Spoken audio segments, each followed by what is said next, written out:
Lithuania's president says nation will never recognize Russia's Crimea annexation.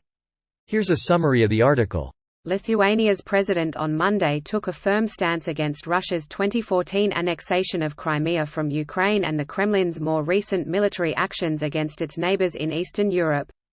Lithuania will never recognize the illegal annexation of Crimea and will be taking steps toward ending the actual occupation of part of eastern Ukraine, Nausėda said. Ukrainian President Volodymyr Zelensky and the presidents of Latvia and Estonia were also among the guests at the ceremonies in Warsaw. During a later televised debate among the presidents, Poland's Andrzej Duda assured Zelensky it was also Warsaw's view that Russia's actions in Ukraine must not be accepted. Following one-on-one talks with Duda, Zelensky thanked Poland for its strong support for Ukraine's territorial integrity and condemnation of Crimea's annexation.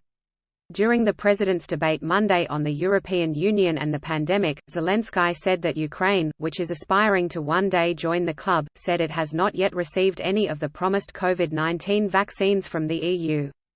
He said only 1 million people in his nation of more than 44 million have been immunized. Poland's 1791 constitution was intended to strengthen its political system and rule of law and protect it against aggression from neighboring powers, including Russia. This post received a score of 41,000, with an upvote ratio of 94%.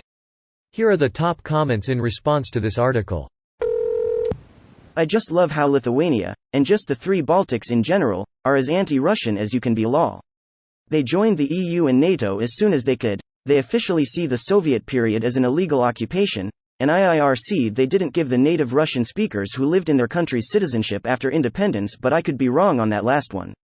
Yep, Lithuania was the first country to revolt against the USSR back in 1989.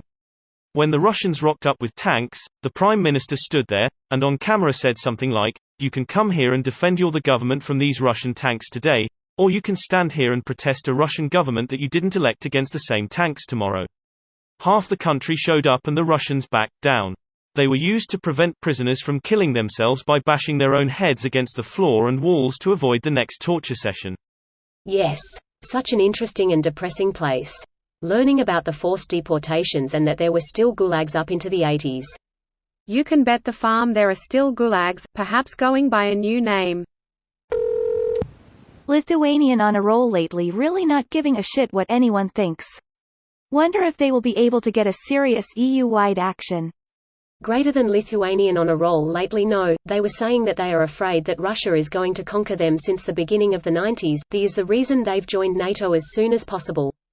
So this is not a change of rhetoric or anything new or out of the line whatsoever. If they said the Crimea is rightful Russian land because of the referendum, that would be a shocking twist. I don't think anyone outside of Russia and the Trump administration believes that, though.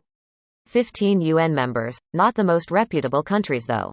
Greater than not the most reputable countries when North Korea is on the list, that's a massive understatement. You can always trust North Korea to be disreputable. They have an amazing reputation of being disreputable. Greater than a dishonest man you can always trust to be dishonest. Honestly, it's the honest ones you want to watch out for, because you can never predict when they're going to do something incredibly stupid. Not if this is 100% applicable, but you just reminded me of this quote. Captain Jack Sparrow? I don't know why, but that quote was just really memorable. Every once in a while you get a quote like that in a movie, you know? Back in high school, in history class, my professor showed us this movie called Vatel. It was about this François Vatel who was like the master of parties or something in some French nobleman's employ. Though that one I know is at least partly because my professor turned to me and a couple friends and said, "Remember that." This video was automatically created by Reddit to speech. The article and comments in this video were selected from Reddit according to their upvotes, and any paraphrasing was performed by smmry.com, without any human intervention.